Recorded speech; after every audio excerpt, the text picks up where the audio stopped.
Evan Lark set off for a simple campout in Yellowstone with his friends. But by morning, his spot by the fire was empty, and he was never seen again. For 9 years, not a single trace surfaced, until a young camper unearthed a rusted lunchbox beneath the roots of a fallen spruce.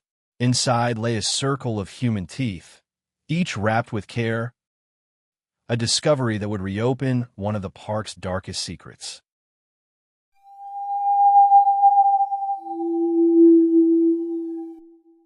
Caleb Norton's sneakers crunched against the dry pine needles as he wandered farther from the fire pit his father had lit that morning. The forest seemed alive with hushed whispers, though no wind stirred the branches. He pushed past the blackened roots of a fallen spruce, its trunk split and hollowed by age. Something glimmered faintly beneath the roots, half swallowed by earth. Curiosity tugged at him, stronger than the warnings his father had repeated about straying too far. Kneeling, Caleb clawed at the soil with his small hands until the edge of a metal box emerged, dull with rust. His heart thudded with the thrill of discovery. "What is this?" he whispered to himself, brushing away dirt until he could tug the box free. It was heavy, cold even in the weak morning light. The lid creaked when he pried it open. Inside sat a lunchbox, the kind of boy might have carried to school. Its bright comic stickers were dulled and peeling, colors leached to gray. Caleb's brow furrowed. Why would something like this be buried here? He lifted it out, noticing how the hinges resisted as if they had not been touched in years. The lid snapped open with a squeal. At first, he thought it held rocks, pale and smooth. But as his eyes adjusted, recognition crawled across his face. They weren't stones at all. Teeth, small, unmistakably human, arranged in a perfect circle. Each was wrapped in a brittle strip of yellowed paper, folded with care. His breath hitched. The world tilted. No, oh. Caleb stumbled backward, his hand trembling so violently that the lunchbox clattered against the ground. The roots above seemed to close in on him, shadows lengthening though the sun had not moved. His throat tightened, but the scream tore out of him anyway, high and desperate, slicing through the morning stillness. Birds burst from the treetops in frantic flocks. The sound echoed far beyond the campsite, carrying down Hollow Glen. Caleb dropped to his knees, clutching his chest, the image of those tiny white teeth burning into his mind. He wanted to slam the box shut, to pretend he hadn't seen, but his legs wouldn't move. "Caleb," his father's voice called faintly from somewhere deeper in the woods. The boy couldn't answer at first. His lips quivered, and tears blurred his vision. All he could see was the neat circle of teeth, silent and waiting, like a cruel puzzle no one should have solved. He wanted to be anywhere else, but his voice finally broke free, raw and panicked. "Dad, help!" Branches snapped as footsteps hurried toward him. The men who arrived, his father first, followed by a nearby ranger, froze at the sight. Their faces drained of color. Caleb's father pulled him into his chest, trembling as though the boy's cry had struck an old, hidden fear. The ranger bent low, staring into the box. His mouth opened, then shut again, unable to find words. He closed the lid with slow, deliberate care, as if afraid the contents might rise against them. No one spoke. The silence that had haunted the forest for years returned, heavier than before, pressing down on all of them. Caleb buried his face in his father's jacket, shaking uncontrollably. He didn't know the story of Evan Lark or why this box mattered. He only knew that what he had uncovered should have stayed hidden. What they found reopened a wound no time could heal. The ranger station's main hall had fallen silent after the boy's scream echoed through the forest hours earlier. Now, under the harsh glare of fluorescent lights, the rusted lunchbox sat open on the center table, its contents spread carefully across a sheet of brown paper.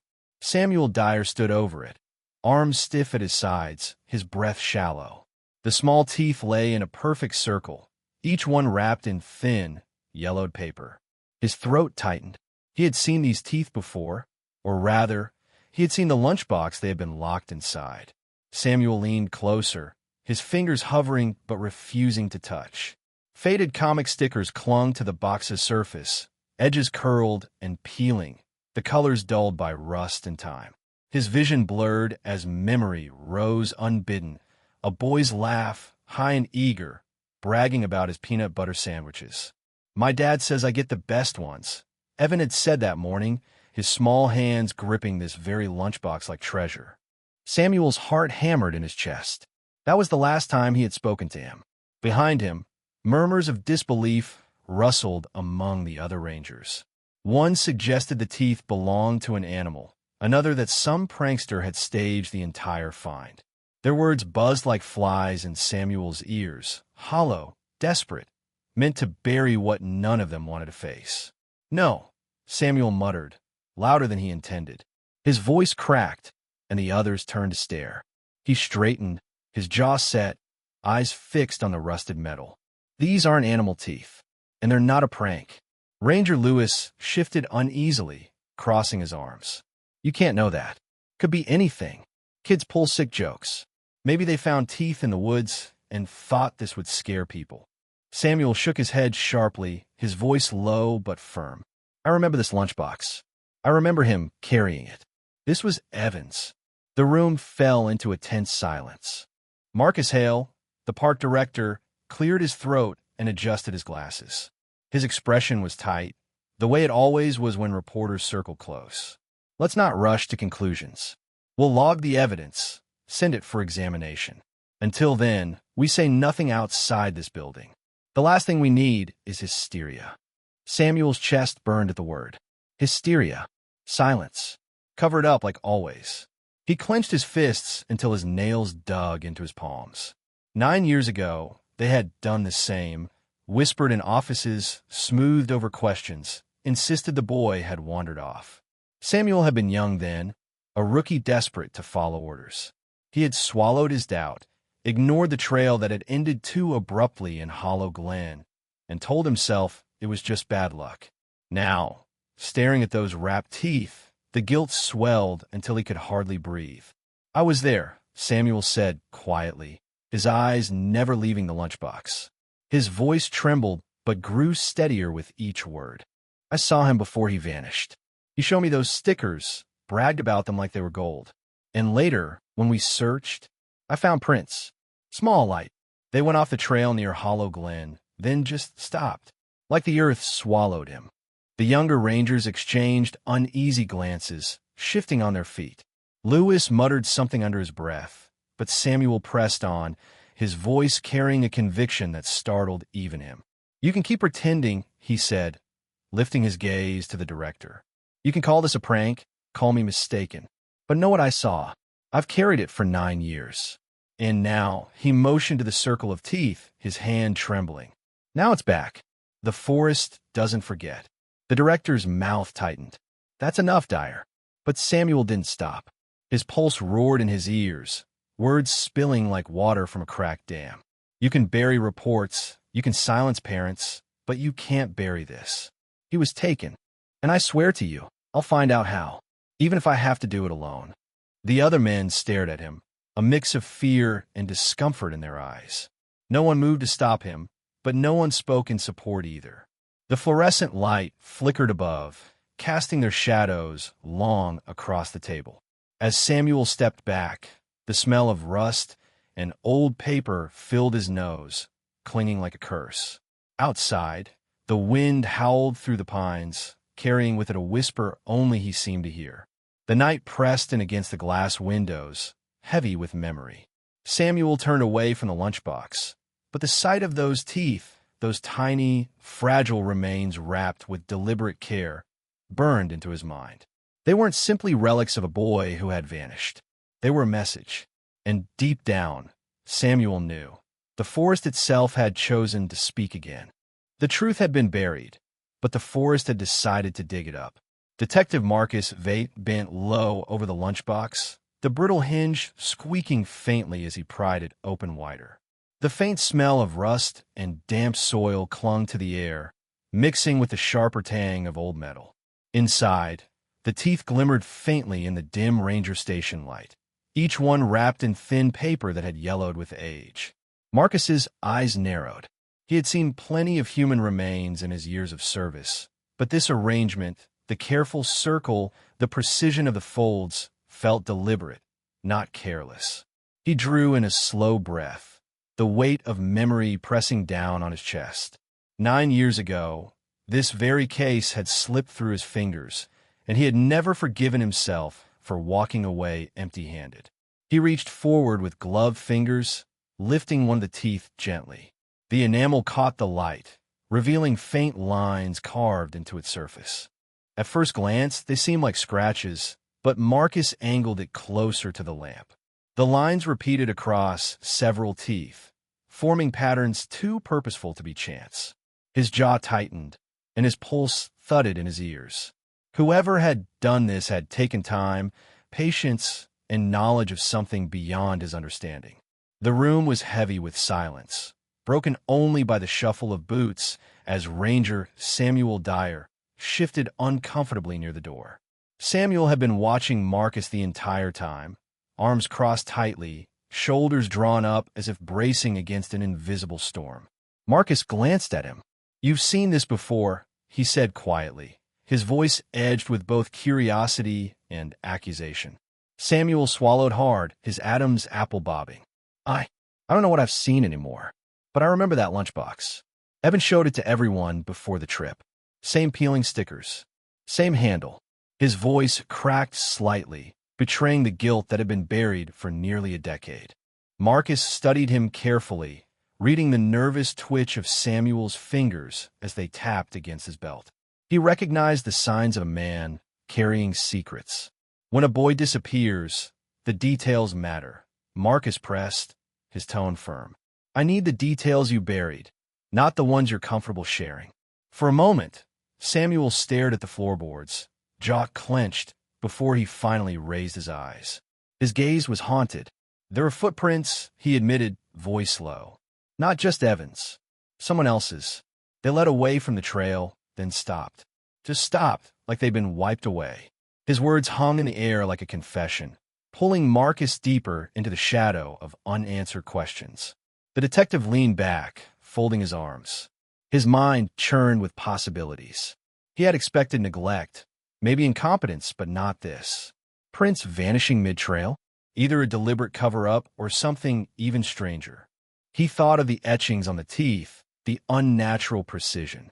His stomach knotted. Redemption had seemed a distant goal when he'd first arrived, but now it pulsed like a living thing inside him, demanding pursuit. He had to see where those prints had vanished. He had to drag the truth into daylight. Marcus set the tooth back down with deliberate care and turned his gaze on Samuel once more. "You were one of the last to see him alive," he said, voice quiet but sharp. "If you hold back, you'll be the one who buried him twice." Samuel flinched, guilt cutting across his face. "You think I don't know that?" His voice rose slightly, tinged with desperation. He ran a hand over his stubbled jaw, then whispered, almost to himself, 9 years, and every night I hear his father's voice asking me why we didn't bring him home." His hands trembled before he forced them still against his sides. The tension between them grew taut, the silence broken only by the steady hum of the ceiling fan above. Marcus allowed the moment to stretch, sensing that Samuel's guilt was both an obstacle and a key. He softened his tone, though the steel in it remained. "You can't undo the past," Marcus said, "but you can stop it from swallowing another child. Help me, and we face this together. Stay silent, and it will own you until the day you die." Samuel's eyes glistened, but he gave the faintest nod. His voice came steady at last. "Then we go back to Hollow Glen," he said, "where the trail went cold, where the forest swallowed him." Marcus's gut twisted at the thought, but he knew there was no turning back. His redemption, and perhaps Samuel's as well, lay somewhere in those woods, waiting to be unearthed. As he closed the lunchbox with a soft snap, the sound echoed like a warning through the room. Every answer they gave him only opened another locked door. Marcus bent low, his flashlight beam slicing across the rough bark of spruce. The symbols were faint but deliberate, long, curling strokes etched deep enough to scar the tree. He traced one with the edge of his gloved finger, feeling the groove catch against the fabric. "These weren't here before," Samuel muttered, his voice tight, almost hoarse. He hovered a few feet away, arms folded stiffly across his chest, as though bracing himself against the cold air. His eyes refused to settle on the carvings, darting instead to the darkness pressing in from the edges of the trail. Marcus glanced up at him, his jaw set. "You're sure?" Samuel shifted uneasily, boots grinding against the dirt. "I searched this entire stretch 9 years ago. Every tree, every rock. I would have seen these." His voice cracked at the end, betraying both certainty and the guilt of memory. Marcus leaned back, sweeping his light across his second trunk. The same symbols repeated, their lines cleaner than the years should have allowed. The edges weren't weather-worn, not softened by wind or rain. They looked fresh, sharpened into the wood within the last few weeks, maybe even days. The silence around them deepened, the forest breathing in slow, deliberate pulses. A branch creaked high above, and both men froze as though the sound itself carried intent. Marcus straightened, eyes narrowing. Someone came back. Not just once, more than once. They've been keeping this alive.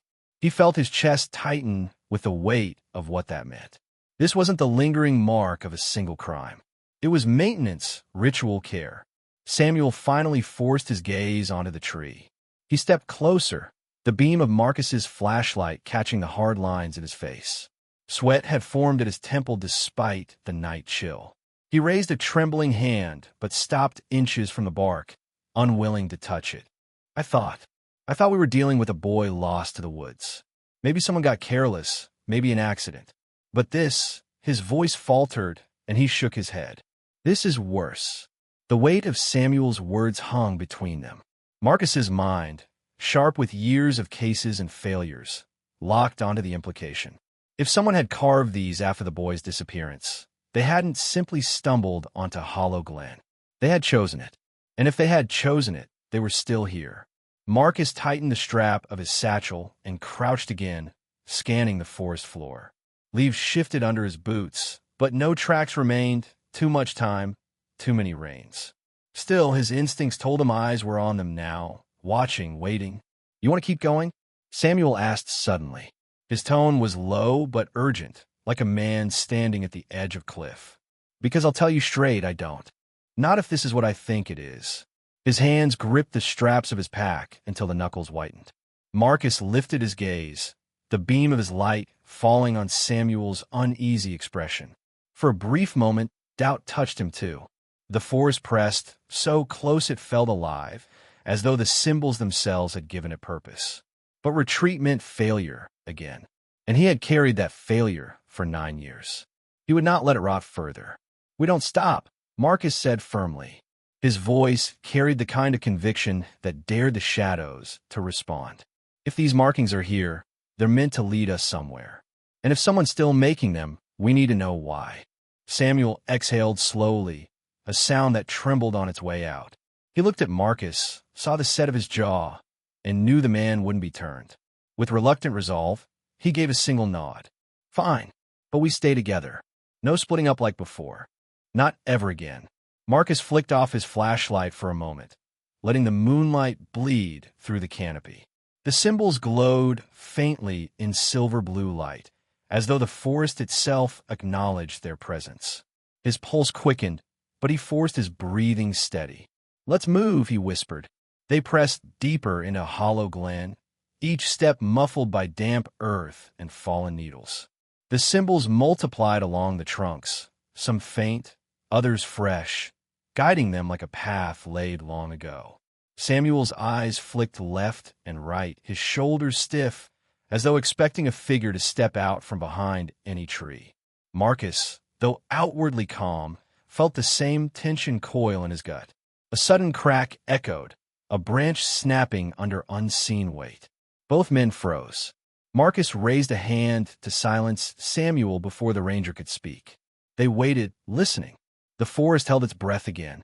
Nothing followed, but Marcus understood the message. They weren't alone. When they finally stopped, Samuel leaned close, his whisper frayed at the edges. "This isn't investigation anymore. It's trespass." Marcus kept his eyes on the carvings glowing faintly in the moonlight. His voice was steady, though his pulse thundered. "Maybe, But trespass is the only way to truth. Samuel swallowed hard, and for the first time in years, he felt the weight of fear heavier than guilt. Yet still he followed. The carvings stretched ahead like a silent invitation, each mark deliberate, each symbol a lure. And both men knew, without speaking, that the path they followed had been waiting for them, patiently, for 9 long years. The forest was no longer a crime scene. It was a trap that had been waiting all along. The moonlight bled silver through the canopy as Samuel Dyer and Detective Marcus, moved silently along the narrow trail, their boots crunching on frost-hardened soil. The air was sharp, holding the kind of cold that burned the lungs. Neither man spoke at first. Words seemed dangerous here, as though the forest would overhear and decide to close in tighter. The silence pressed against their ears, broken only by the faint rustle of pine needles swaying high above. Marcus tightened his grip on the flashlight, its beam held low to avoid drawing attention. "Almost there," he whispered, his voice clipped, more to himself than to Samuel. His jaw was set with grim determination. Each step brought him closer to the ravine he had circled in red ink on the old maps. This place had called to him like a knot waiting to be untangled. Samuel's stride lagged behind. He stared at the dark stretch of woods ahead, his pulse hammering at his temples. The memory of a small shoe print stamped in his soft mud years ago, Evan's last trace, flashed in his mind like a cruel photograph. His palms sweated despite the chill, and he rubbed them against his jacket, trying to steady his nerves. "Marcus," he muttered under his breath, "we shouldn't be here. Not at night." Marcus stopped long enough to turn and study him. The detective's eyes, shadowed beneath his brow, burned with quiet fire. "Night is the only time," he said firmly. "If someone's been leaving those carvings, if someone's guarding this place, they'll come when they think no one's watching." He held Samuel's gaze until the ranger finally nodded, though unease still dragged at his features. The ravine yawned ahead like a wound in the earth. Mist hung low in its hollow, rising in pale coils that twisted through the moonlight. The men descended carefully, each footfall echoing against stone, until the ground leveled into a clearing ringed by jagged pines. The smell hit them first, earth mixed with something older, metallic like dried iron. Marcus swung the light across the clearing, and both men froze. A row of stones stretched across the earth in flawless symmetry, each one no larger than a fist, yet aligned so precisely it seemed inhuman. Their surfaces were streaked with something dark and ruddy, the color of clay, though the hue carried an unsettling sheen beneath the moon. Moss had crept along the bases, but the markings looked fresh, as if someone had knelt here only hours before. Samuel's throat worked as he swallowed hard. "No, this wasn't here. I searched this place. We all did." His voice trembled, betraying the fear he tried to bury. He reached out with a gloved hand, then pulled back at the last moment, unable to touch. Marcus crouched low, studying the stones with his flashlight angled. His breath came out in slow, measured puffs as his mind turned. "This isn't an accident," he said, his tone deliberate. "Look at the spacing, the care. Whoever did this wanted it seen." He glanced up at Samuel, his expression set with a terrible clarity. "This isn't a memorial. It's a message." The ranger's heart thudded like a drum in his chest. He took a step back, scanning the tree-line with wide eyes, half expecting movement between the shadows. His voice cracked when he whispered, "A warning." The detective straightened slowly, his frame rigid, as though bracing against the truth settling over them. He thought of the parents who had begged for answers 9 years ago, of Evan's face frozen in memory, and of the silence that had smothered the park ever since. He could feel it now. That silence was not emptiness, but something deliberate, something enforced. Neither man spoke again. They stood in the ravine's cold breath, caught between dread and resolve, the stones gleaming faintly in the light as if listening. The forest seemed to lean closer, pressing against them, waiting for their next step. It was less a memorial than a warning. Samuel's breath hitched as the beam of his flashlight fell across the stones. The arrangement was too neat, too intentional, each one positioned with care as though guided by an unseen hand. His pulse hammered in his ears, drowning out the night sounds of the forest.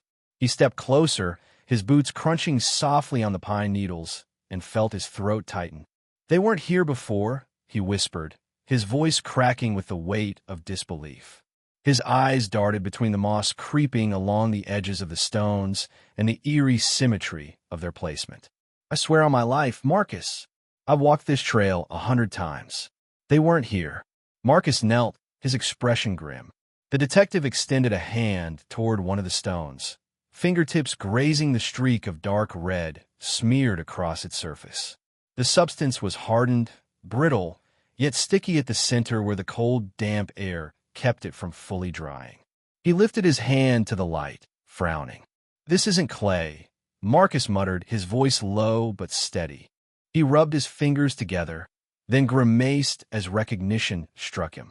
His jaw clenched. "It's blood, mixed with ash." Samuel staggered back a step, as if the realization had struck him physically. His hand went instinctively to his chest, fingers curling over the fabric of his ranger's jacket. He could feel his heart hammering against his palm. "Blood."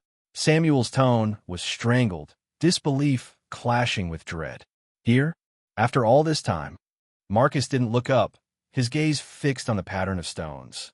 "Not after. This is maintained. Someone still comes here. Keeps it alive." The air thickened with unspoken meaning. Samuel forced his gaze away from the stones and up toward the towering trees, their trunks dark pillars rising into the night. The forest was silent, unnaturally so, as if it too listened. He thought of Caleb, young, curious, innocent, kneeling to unearth that rusted lunchbox. The image struck Samuel like a spear to the chest. He swallowed hard and turned toward Marcus, his voice steadier now, though threaded with desperation. "We have to stop this. We have to keep him out of this place. That boy's just a child. If there's still something here," his voice faltered. Marcus stood, brushing the dirt from his knees. His eyes were shadowed, unreadable, but his tone carried the weight of grim certainty. "Then that child's already in danger. Samuel. We both are, but we can't walk away. Not now." Samuel looked at him, torn between the duty of uncovering the truth and the overwhelming instinct to protect. For years, guilt had gnawed at him, guilt for not saving Evan, guilt for allowing silence to stretch into nearly a decade. Yet in that moment, his purpose shifted. Redemption no longer mattered. What mattered was shielding Caleb from the fate that had claimed another boy so long ago. A faint glimmer caught his eye. He turned, raising his flashlight to a nearby rock jutting from the soil. The beam revealed scratches, shallow but deliberate, letters carved with urgency. Samuel's breath froze in his chest. "Marcus," he called softly. His voice carried both fear and awe. The detective crossed to him quickly, shining his own light against the markings. His face hardened as the letters became clear. Yell, the initials were etched deep enough to endure years of weather, yet ragged in their strokes, as though carved by trembling hands. "Evan Lark," Marcus whispered. His throat tightened around the name, and he reached out, tracing the letters with the pad of his finger. The stone was cold, the grooves filled with faint moss. His hand trembled, though his expression remained stoic. Samuel stepped back, shaking his head slowly. He was here. He was right here. His voice cracked under the weight of the truth. And then nothing. The silence that followed pressed heavier than any words. The forest loomed around them, its branches curling like the ribs of some great beast. Samuel felt as though they were intruders in a place that resented their presence. Marcus finally pulled his hand away from the stone. He turned to Samuel, his eyes burning with resolve even as his jaw tightened with sorrow. "This isn't just a trace. This is a message. He left this for someone to find." Samuel's flashlight trembled in his grip, the beam shivering across the trees. 9 years, he whispered, and no one saw it. Marcus's voice dropped, steady but weighted like an oath. "We saw it now. That means something." But Samuel could not shake the feeling that it meant more than discovery. It meant they had stirred something long buried, something that preferred to remain hidden. He felt the forest pressing closer, as if listening to every breath, every thought. And in that moment, standing before the initials of a lost boy, Samuel realized his path had changed forever. The boy's final message had waited 9 years for someone to answer. The sterile hum of fluorescent lights filled the small laboratory as Marcus laid the evidence on a steel table. The teeth rattled against the metal in their plastic bag, a sound so sharp and unsettling it made his skin prickle. Across from him, Dr. Adrian Holt adjusted his glasses with quick, deliberate movements. Known in Brookmere as a man of precision, Adrian rarely allowed emotion to enter his work. Yet the moment he glimpsed the faint carvings etched into the enamel, his expression faltered. "Where did you find these?" Adrian asked, his voice lower than usual, almost wary. Marcus didn't answer right away. He watched Adrian carefully, searching for any hint that the man might dismiss what he'd seen in the forest. Finally, he said, "A boy uncovered them in Yellowstone. They were hidden in a rusted lunchbox. Each one was wrapped in paper like tokens." Adrian slipped on a pair of latex gloves and leaned close, angling a bright lamp across the small teeth. The enamel gleamed, exposing faint but deliberate markings.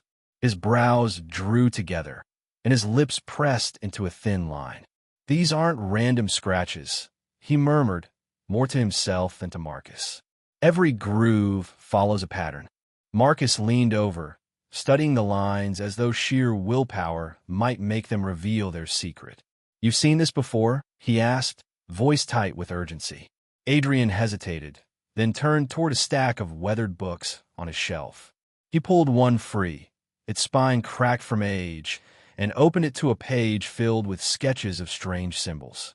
"These," he said, tapping the drawings with a gloved finger, "appear in old frontier journals.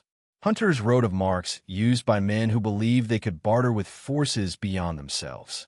They called it trading flesh for passage." The phrase hung in the room like smoke. Marcus felt a cold knot form in his stomach. "Are you saying these are ritual marks?" Adrian did not look up.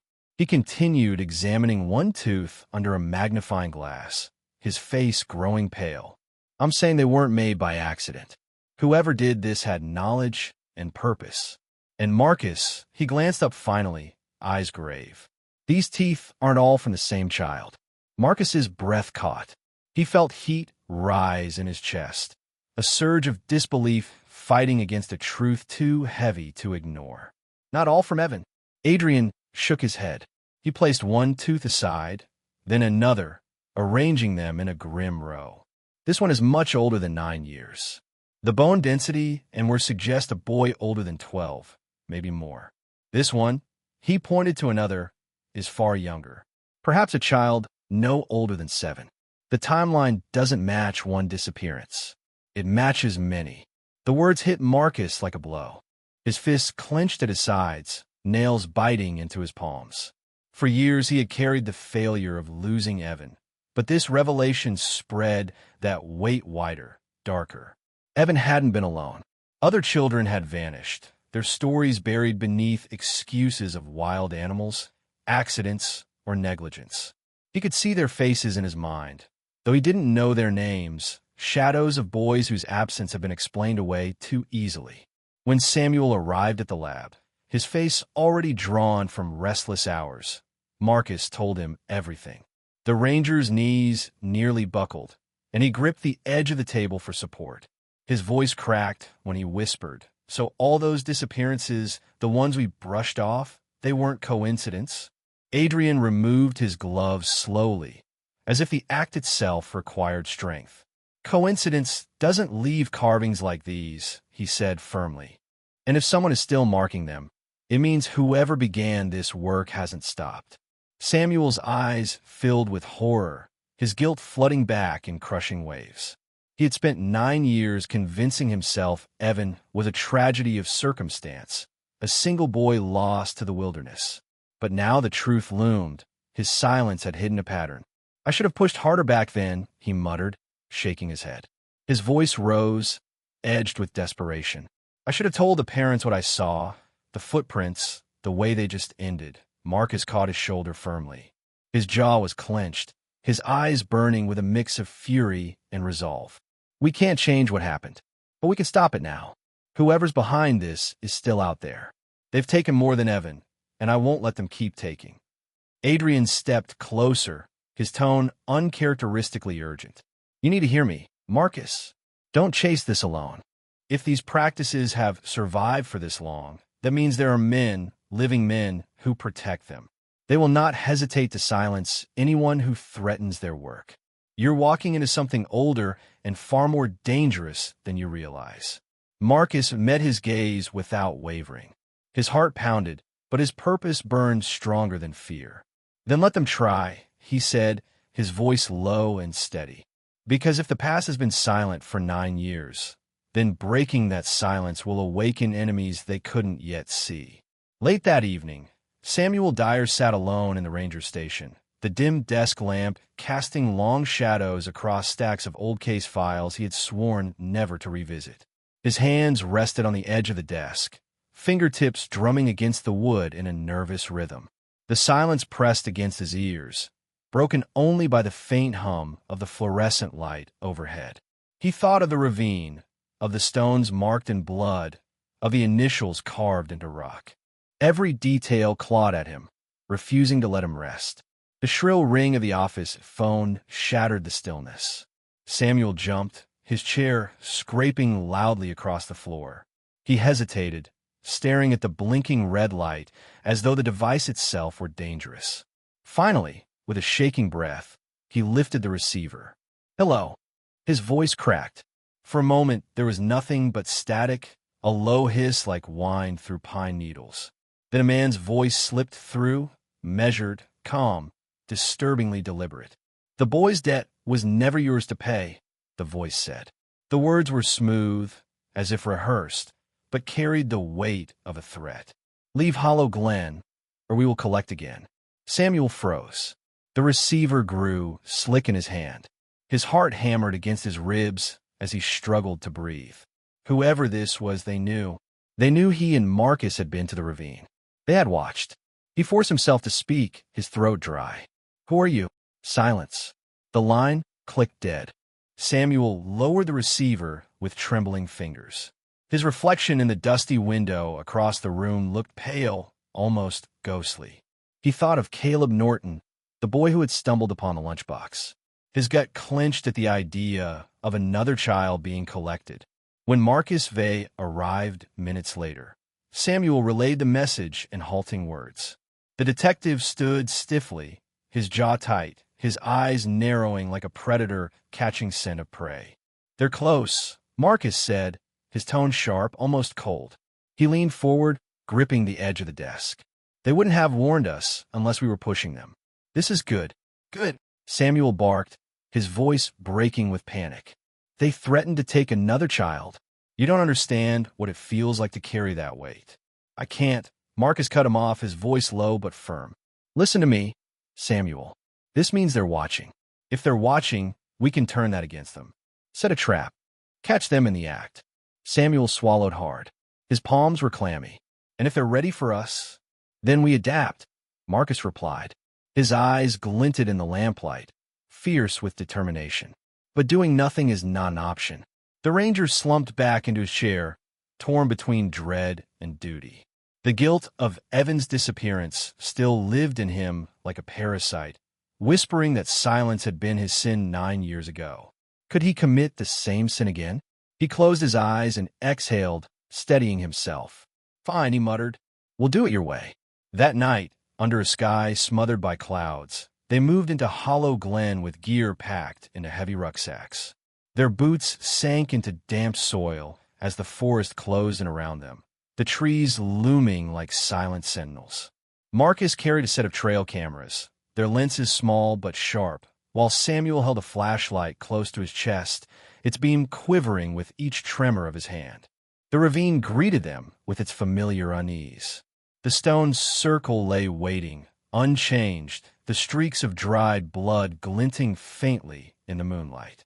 Samuel shivered. He felt as though the forest itself were holding its breath, waiting for them to cross a line. They worked in silence, planting cameras along the narrow path. Marcus set one high in a branch overlooking the stones, another buried discreetly near a mossy boulder, and a final one tucked into the crook of a fallen log. Each click of the camera's latch echoed too loudly, as though the woods might echo back. Samuel tried to distract himself with practical thoughts, whispering, "Angle's off, shift it left. If he comes from the ridge, we'll miss him." Marcus adjusted, his movements precise, efficient.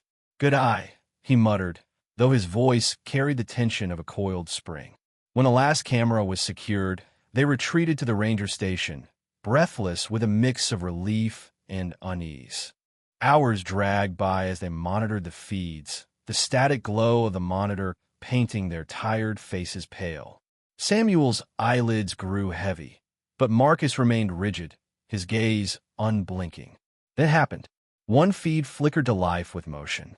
A figure emerged from the tree-line, cloaked and hooded, his steps deliberate, silent. The man moved toward the circle of stones and stopped at its center.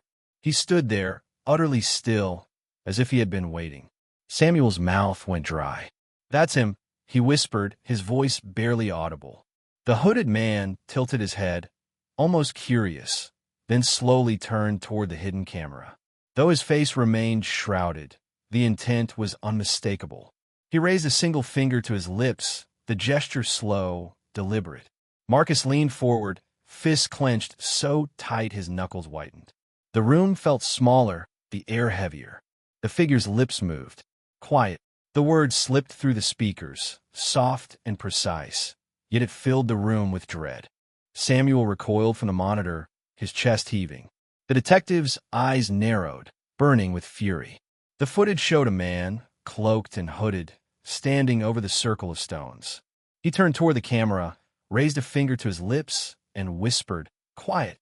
The image froze on the laptop screen. A hooded man standing over the circle of stones, his shadow stretching unnaturally long under the pale moonlight. Marcus Vey sat forward in his chair, jaw clenched, as he replayed the footage for the 5th time. Each time, the man's deliberate stillness struck him harder, the calculated pause, the unhurried turn of the head, the finger raised to his lips. Then came the whisper, soft yet sharp enough to pierce the forest silence. "Quiet." The word bled through the speakers, chilling the room. Samuel Dyer shifted uneasily beside him, rubbing his arms as though the sound had reached under his skin. His eyes were fixed not on the figure but on the ground beneath him, as if he couldn't bear to look. "He knew where the camera was," Samuel muttered, voice low and trembling. "It wasn't chance. He wanted us to see him." Marcus leaned back, exhaling slowly. His face, worn by years of failed cases and sleepless nights, looked harder now, carved with intent. "He's playing with us," he said, his voice flat but burning beneath the calm. Calculated intimidation. Every movement was for effect. This isn't just someone stumbling onto the site. He's guarding it. Samuel's stomach twisted. The memory of Evan's disappearance had haunted him for nearly a decade, but this felt worse, personal, directed. He rubbed at his temple, sweat beading despite the cool night air seeping through the ranger station walls. In his dreams, the hooded man's whisper echoed again and again, as if scrawled across the inside of his skull. Marcus shut the laptop with a decisive snap, the sound cutting through Samuel's thoughts. "I can't do this alone," he said. His tone softened, but only slightly. "I'm calling Roland Cade." The name pulled Samuel's gaze upward. Sheriff Roland Cade, the lawman from Brookmere who had walked away from Evan's case years ago, declaring it unsolvable. Samuel's lips tightened. "You think he'll listen now? After all this time?" Marcus stood, reaching for the radio on the shelf. "He'll listen to me." His eyes hardened, shadows pooling in them. "He owes me that much." Hours later, the gravel crunch of a vehicle outside announced the sheriff's arrival. The heavy door creaked open, and Sheriff Cade stepped inside, tall and broad-shouldered, his uniform still dusted with the red clay of Brookmere's back roads. His eyes scanned the room quickly, sharp and distrustful, before settling on Marcus. "You said it was urgent," he said, his voice steady but edged with doubt. Marcus slid the laptop across the desk and hit play. Together, They watched the hooded man again, the whisper curling out like smoke. Cade's jaw flexed as the footage ended, though he gave nothing else away. He closed the screen slowly, fingers deliberate.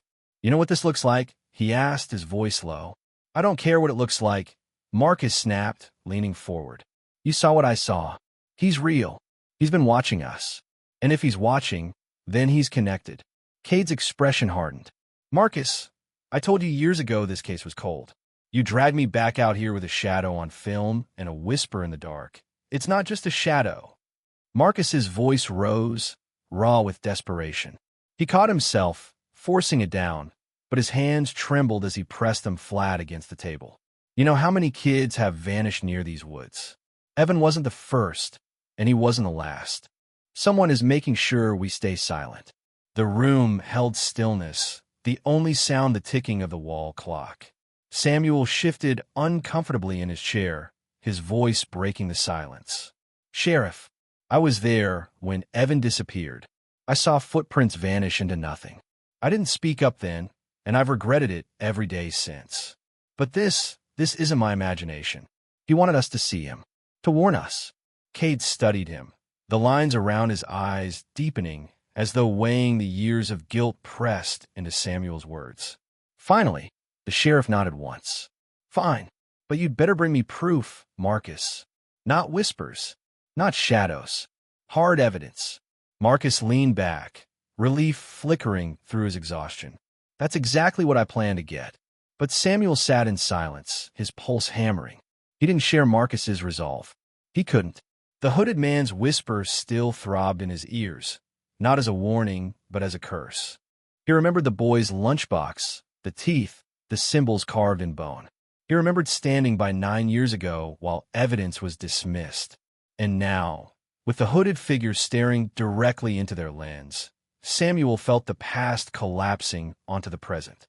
Marcus, for all his determination, couldn't see the storm brewing beneath Samuel's skin. His ally was unraveling, fear gnawing where duty once held firm. They were no longer just hunters of truth. They were prey under watchful eyes. The forest pressed close around them, a wall of dark trunks and whispering needles that swallowed their footsteps. Marcus kept his flashlight low, its narrow beam cutting a shaky path across roots and damp leaves. Samuel trailed just behind, every movement stiff, his hand never far from the revolver holstered at his hip. Sheriff Cade led the group, his shotgun cradled tight against his chest, while the 2 deputies flanked them in silence. The air was colder here, heavy with the smell of pine, sap, and damp stone, as if Hollow Glen itself breathed differently after nightfall. The first sound came not from their boots, but from the earth itself, a faint crunch, lighter than any of them could make. Marcus crouched, his breath misting in the pale light. There, pressed into the soft soil, were footprints no longer than a man's hand. They wove erratically across the path, doubling back, vanishing for a pace, then reappearing between the ferns. Marcus reached out, brushing his fingers over one print, and felt the soft crumble of soil that told him it was fresh. His jaw tightened. "These are a child's," he murmured, glancing up at Cade. The sheriff's face was carved from stone, but his eyes flicked uneasily towards Samuel. "Small," Cade agreed, voice low. "Too small." Samuel's throat worked as he swallowed. His mind betrayed him with the image of Evan Lark, his sneakers kicking dust on this same trail 9 years ago. He had sworn he would never forget the last prints that faded into nothing. Yet here they were again, mocking him. His heart pounded so loudly he thought the others could hear it. They followed in silence, their lights shifting across the undergrowth. A torn scrap of fabric appeared ahead, fluttering slightly in the breeze where it clung to a branch. Marcus stepped forward, tugged it free, and immediately caught the copper sting of blood. The sleeve was ripped jaggedly, as though torn in panic. He turned it toward the others, his jaw set. "Still wet," Marcus said. His voice betrayed nothing, but inside his thoughts spun. If this blood was new, then whatever had happened here had happened within hours, perhaps even minutes. They were not chasing ghosts. They were walking into something alive. Before Samuel could speak, a sound cut through the night. A whistle, low and thin, carried across the trees. It was not the casual tune of a wanderer, nor the clumsy attempt of a child. It was deliberate, stretched with an eerie patience that turned the hairs on every man's neck stiff. The deputies froze, exchanging nervous glances. Cade raised his hand, signaling them to hold position. His lips pressed into a hard line. "Stay sharp," he muttered. His finger tightened on the trigger guard of his shotgun. Samuel's breath came shallow, his pulse roaring in his ears. The sound was too familiar. He leaned closer to Marcus, his whisper sharp with fear. "That's how they lured Evan. I heard that sound that day." His voice cracked on the last word, the memory unraveling in his chest. The forest answered before Marcus could reply. Another whistle rose from the darkness, closer now, sharper, threaded with a mocking lilt. It slid between the trees like a living thing, impossible to place, as though the woods themselves had learned to mimic. The deputies shifted uneasily, one raising his rifle toward the shadows, the other swallowing hard enough to be heard. Marcus steadied his flashlight, sweeping it across the ravine's edge, but the beam found only stone and trees, their bark carved faintly with symbols that seemed to shimmer under the moonlight. His mind burned with calculation. The prints, the blood, the sound, it was all staged. Someone was guiding them, step by step, deeper into the trap. And yet, he could not turn back. His voice was steady when he spoke, though his chest felt like iron. "They want us to follow," he said, "and they expect us to." The forest was silent again, as if waiting. Then, from somewhere just beyond the circle of their light, the whistle came once more, closer than before, cutting sharp through the night, a blade of sound that drove straight into their bones. The forest was calling, and someone expected them to answer. The circle of stones no longer resembled the neat warning Samuel and Marcus had studied the night before. Now it stretched wider, the rocks rearranged with eerie precision into the crude outline of a body. Moonlight traced its contours, the pale glow illuminating the head, arms, and legs that had been marked out with unsettling care. Every man in the group stood silent, the forest around them so still that even the sound of their breathing seemed intrusive. At the center of the stone figure sat a lunchbox. Unlike the rusted one Caleb had uncovered days earlier, this was newer, its metal surface painted a stark black that reflected faint glimmers of the deputies' flashlights. It looked out of place in the wilderness, like an object deliberately planted to be found. Marcus stepped forward first, his boots crunching against the frost-hardened ground. His hand shook as he crouched, the beam of his flashlight trembling across the lunchbox lid. Samuel's voice was tight with dread. "Don't touch it." His face glistened with sweat despite the cold. His hands were clenched so hard his knuckles turned white. "It isn't meant for us." Marcus didn't answer. He pressed his lips into a thin line and unlatched the metal clasp. The lid creaked open with a faint metallic groan that echoed far louder in the silence than it should have. The others leaned in, expecting bones or more teeth, but what lay inside froze every muscle in Marcus's body. A single Polaroid photograph rested neatly in the center. The edges were worn, but the image was sharp under the flashlight's beam. Evan's face stared back at them. He was older now, at least a teenager, with pale skin stretched tight across sharp cheekbones. His eyes, once bright in Samuel's memories, had become hollow pools. They held no spark, only an exhausted, sunken weight, as though years of darkness pressed down on them. Marcus inhaled sharply, his chest burning. He gripped the photograph, so hard the glossy paper threatened to crumple. For nearly a decade, he had imagined this boy as bones scattered in the soil, a face on a missing poster that would never smile again. But here, staring back at him, was living proof that Evan had not vanished into nothingness. He had survived, but at a terrible cost. Samuel staggered backward, his boots slipping against damp leaves. His throat tightened, and the words tumbled out in a broken whisper. "It's impossible. That can't be him. That can't. It's him." Marcus interrupted, his voice steady but trembling underneath. His eyes didn't leave the photo. He wanted to look away, but he couldn't. "It's Evan." Sheriff Cade's jaw was clenched. His revolver still drawn, though there was no enemy in sight. He spoke firmly, as though giving orders would anchor them against the rising tide of fear. "Seal the area. No one leaves this ravine until we mark it. We'll call this in." One deputy nodded quickly, but the other muttered under his breath, eyes darting nervously to the tree line. "This isn't a crime scene, it's cursed. We shouldn't be here." His hands shook so badly the beam of his flashlight danced wildly across the stones. "Quiet," Cade snapped, his tone sharp as a blade. But even he couldn't stop the chill that crawled down his spine. The forest seemed to breathe heavier around them, as if listening.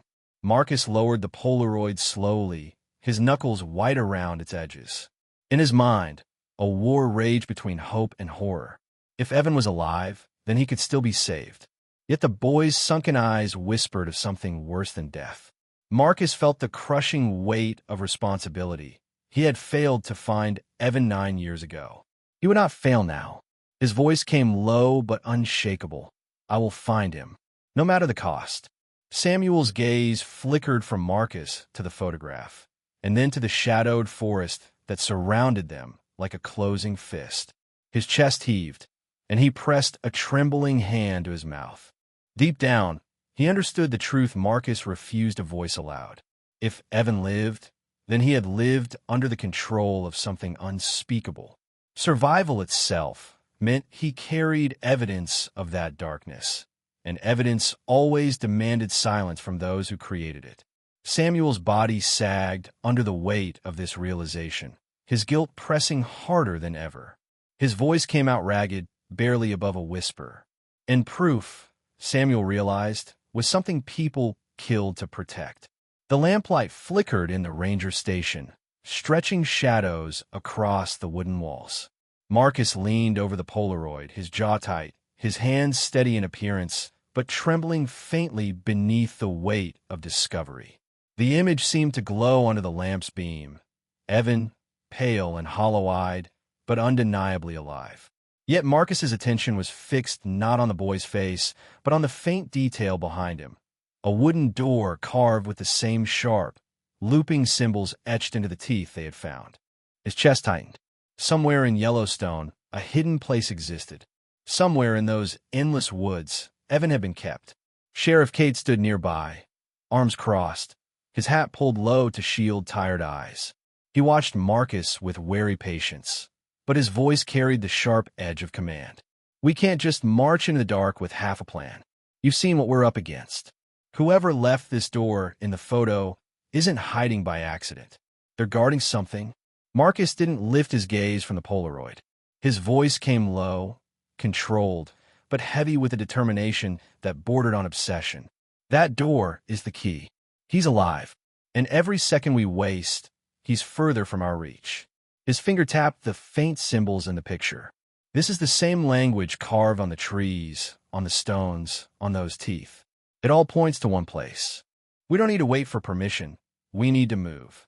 Samuel shifted in his chair, his face pale, his fingers knotted together as if wringing out guilt that had soaked too deep into his bones. His lips parted, then pressed closed, as though he debated swallowing words that had poisoned his conscience for years. Finally, his voice broke out, hoarse and trembling. I know where it is." Both Marcus and Cade turned sharply toward him. Samuel's gaze was distant, lost somewhere in memory. His voice cracked as he spoke, every word dragged out like a confession. "Years ago, I was on patrol with another ranger. We found a cabin, remote, buried in a valley that barely showed on the maps. Its door," he swallowed hard, his hand rising unconsciously to mimic the motion of tracing lines in the air. "It was carved with those same symbols. I remember because they unsettled me, like they didn't belong to wood, but to something alive. I told our superior. He ordered us to leave it, ordered us to forget we'd ever seen it." Marcus straightened, eyes narrowing with a fire that both frightened and inspired. "And you did." Samuel's face twisted in shame. His eyes dropped to the floor, unable to meet theirs. "I was young, scared. I didn't ask questions. I buried it like it was a bad dream." His voice fell into a whisper. "But it wasn't a dream, was it? The silence after his admission was suffocating. Cade exhaled through his nose, a long, heavy breath of disappointment and calculation. His hand tightened around the grip of his holster, not in threat, but in the steadying habit of a man measuring danger. That cabin could be crawling with whoever's behind this. If what you're saying is true, Samuel, it's been guarded for years. We can't go in blind. Not without backup. Marcus's eyes burned with fury at the thought of wasted years, of orders that had silenced truth. He slammed his palm on the desk, the Polaroid jumping beneath it. Backup will take days. Weeks, maybe. Do you think they'll sit and wait for us? Do you think Evan will? His voice cracked with raw desperation he rarely showed. He's been in their hands for 9 years. 9 years, Sheriff. I won't waste another night. Samuel flinched at the outburst, but raised his voice with uncharacteristic force. And what if we walk straight into their hands? What if that's what they want? He leaned forward, trembling, his knuckles white against the desk. You didn't hear the voice on the phone, Marcus. You didn't feel it in your chest when it spoke. They know everything we do, every step. They've been ahead of us since the start. His voice lowered, breaking into a whisper. Evan may not be the same boy anymore. The words landed like stones in the room, but Marcus refused to let them root. He drew in a sharp breath, forcing his resolve into something steel-hard. Then all the more reason to move. If they've twisted him, if they've tried to bury him under whatever madness drives them, then we drag him out. We bring him home. Cade's gaze shifted between the two men, torn between caution and loyalty. He saw the lines carved into Marcus's face, the wear of 9 years of failure hardening into a singular purpose. Finally, the sheriff sighed, tilting his head toward the map spread across the table. Then we plan it right here. But hear me, Marcus, if we go, it won't be with guns blazing. It'll be quiet, careful, deliberate. No mistakes. Because if you're wrong, his voice slowed, steady as stone, we'll be walking into something none of us are prepared to fight. Marcus nodded, though his mind had already moved ahead, sketching paths through the trees, imagining the valley Samuel described, the cursed symbols etched into its wood.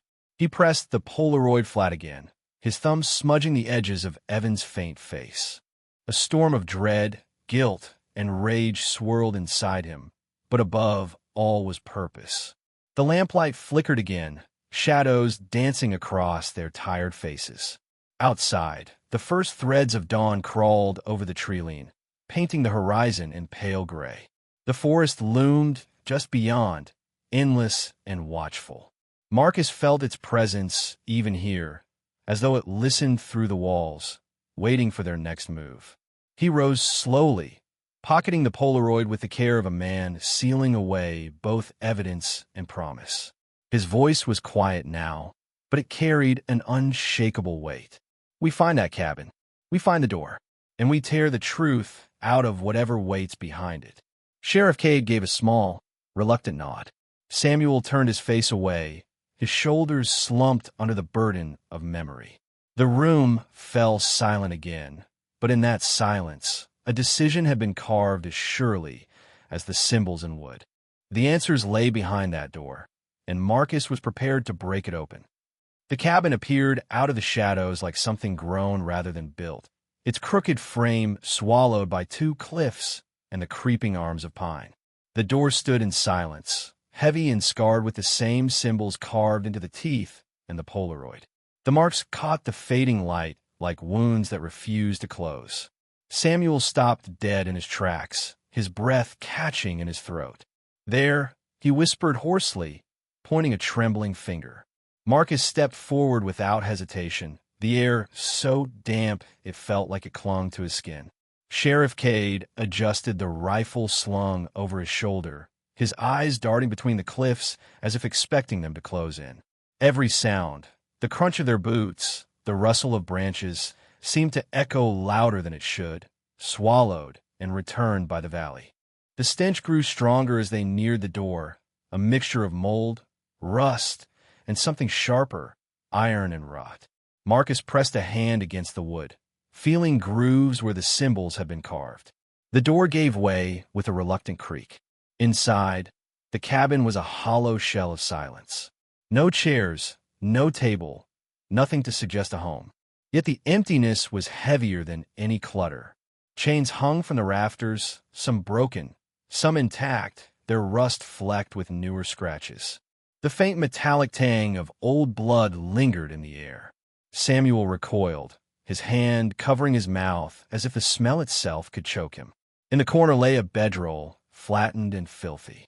The fabric was torn, but the impression of a body was recent.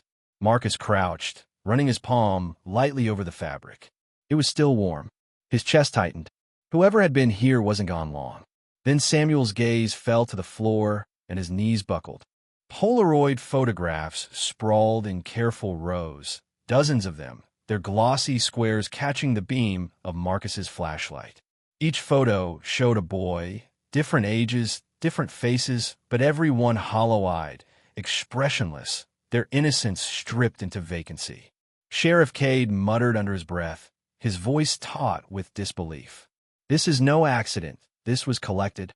At the center of the spread lay one image that froze them all. Evan, older, taller, yet unmistakably Evan. His pale face stared at the camera with eyes sunken but deliberate, as if he knew they would be looking one day. Marcus felt his throat close, his hand clenching the flashlight until his knuckles whitened. He could hear his own pulse thudding in his ears. "Dear Lord," Samuel rasped, backing into the wall. His hands shook violently, his guilt spilling into raw panic. He's been alive all this time. Before Marcus could respond, a sound sliced through the cabin, a low whistle. It slithered through the beams like a command, one they all recognized from Hollow Glen. The three men whipped around, their lights trembling across the darkened corners. From a shadowed wall near the hearth, a figure stepped forward. His movements were slow, deliberate, like someone savoring the reveal. A hood shadowed his face, but his stance carried a familiarity that sent Samuel staggering back. The hood fell. Elias Crow, Samuel's superior from years ago. The man he had trusted, obeyed, defended. His features were older, his beard peppered with gray, but his eyes burned with the same steady authority Samuel remembered. Elias's lips curled into a smirk as he looked at them, his voice calm and assured. "The forest always takes its due." The crack of the gunshot split the cabin's air like a thunderclap. Dust rained from the rafters as Sheriff Roland Cade's revolver smoked. The bullet lodged harmlessly in the ceiling. The echo clung to the wood, but even as silence followed, no one moved. Marcus Vey had Elias Crow pinned against the stone hearth, his fist gripping the man's collar so tightly that Elias's weathered skin flushed red. The detective's other hand held the knife, its edge glinting in the wavering lantern light. Marcus's breath came in ragged bursts, each word forced out with the weight of years. "Where is he?" Marcus growled, pressing the blade closer until it grazed the man's throat. His voice was low but trembling, heavy with desperation. Elias's lips curved into a slow, deliberate smile. His hood had fallen back during the struggle, revealing streaks of gray hair clinging damply to his temples and eyes that seemed far too calm for a man staring at death. His voice carried the cadence of someone utterly certain of his power. "The forest demanded sacrifices," he said, each word drawn out. "Evan was chosen, and he still breathes." Samuel Dyer stood frozen a few feet away, his hands limp at his sides. His eyes darted from Marcus's shaking grip to Elias's expression, torn between disbelief and the crushing weight of betrayal. The man he had once saluted, the superior who had given him orders years ago during the first search for Evan, now spoke of sacrifice as if it were an oath. Samuel's throat felt tight, his voice barely audible. "You took him? You knew." His knees weakened beneath him, and the guilt that had plagued him for nearly a decade now had a face. "Samuel," Marcus snapped, his eyes never leaving Elias. "Get the rope, tie him before he slips away." But Samuel only staggered back, shaking his head, his breath shallow. Sheriff Cade stepped forward, his revolver still leveled, his jaw taut with controlled fury. "Enough games," he said firmly, his tone carrying the weight of command. "You'll answer for every child, Elias." You'll stand trial for what you've done." But Elias only chuckled, the sound unnervingly steady, as if he were the one in control. "Trial," he said, the word thick with mockery. "No court can judge what belongs to the forest. You think you've uncovered truth, but you've only scratched the bark. Evan isn't the boy you lost. He's something else now." Marcus's grip tightened, his knuckles white. The words cut deep, each one twisting like a knife into his resolve. Doubt gnawed at him. What if Elias wasn't lying? What if Evan had been alive all this time, reshaped by horrors Marcus couldn't yet imagine? His chest ached with the weight of that thought, but he pressed harder, his voice breaking with rage. "Where is he, Elias? Tell me." Elias's eyes glimmered with something unsettling, neither fear nor triumph, but certainty.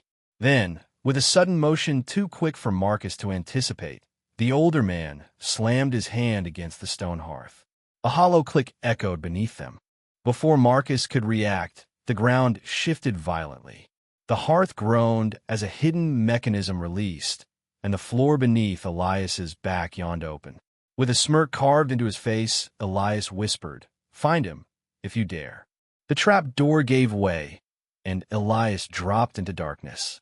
Marcus lunged, grabbing only air, his knife clattering against stone. A gust of cold, damp air rushed from below as if the earth itself exhaled. "Hold him," Cade barked, but was already too late.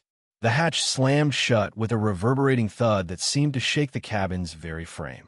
Chains rattled against the walls, the lantern flickered, and for a moment it felt as if the entire structure rejected their presence. Marcus pounded the stone with his fist, a guttural sound of frustration breaking from his throat. His chest heaved, his face slick with sweat, but beneath the anger was something sharper: failure. Once again, Elias had slipped through his grasp. Samuel collapsed onto a wooden stool, burying his face in his hands. His voice quivered. "All this time, and I followed his orders. I never questioned. His words broke off, strangled by shame. Cade holstered his revolver with a sharp motion, his voice edged with restrained fury. "We've got the Polaroids. That's proof enough for now. Crow will resurface, and when he does, we'll be ready." Marcus rose slowly, his knife still clutched tight, his eyes locked on the hatch, as if sheer will might force it open again. Inside, his mind seethed with the vow he dared not speak aloud. He would chase Elias Crow through every shadow of Yellowstone until he found Evan. Outside the cabin, the night wind carried through the trees, a hollow whisper that made the lantern flame dance. The three men stood in silence, each prisoner of his own thoughts. Samuel's guilt, Cade's determination, Marcus's relentless obsession. The forest around them seemed to lean closer, as though listening. Days later, the photographs were released to the public. Families who had long mourned their missing children stared at faces captured in grainy Polaroids, grief mixing with a surge of fury. Reporters swarmed Brookmere, their questions sharp as knives. Within the ranger station, silence reigned. No one dared speak of Hollow Glen aloud. Samuel handed in his resignation, his face hollowed by guilt he could not outrun. But Marcus refused to step back. He could still feel Elias's final words crawling under his skin, a reminder that the boy he had sworn to find was still out there, changed, perhaps, but alive. He knew this was only the beginning. The forest had given back a clue, but it had stolen far more than it returned. Disclaimer: the story you just watched is fictional. It explores themes of unsolved mysteries, hidden horrors, and a lasting imprint of forgotten crimes. Its purpose is to provoke suspense, raise awareness about the darkness that can hide in plain sight, and inspire curiosity about justice left undone.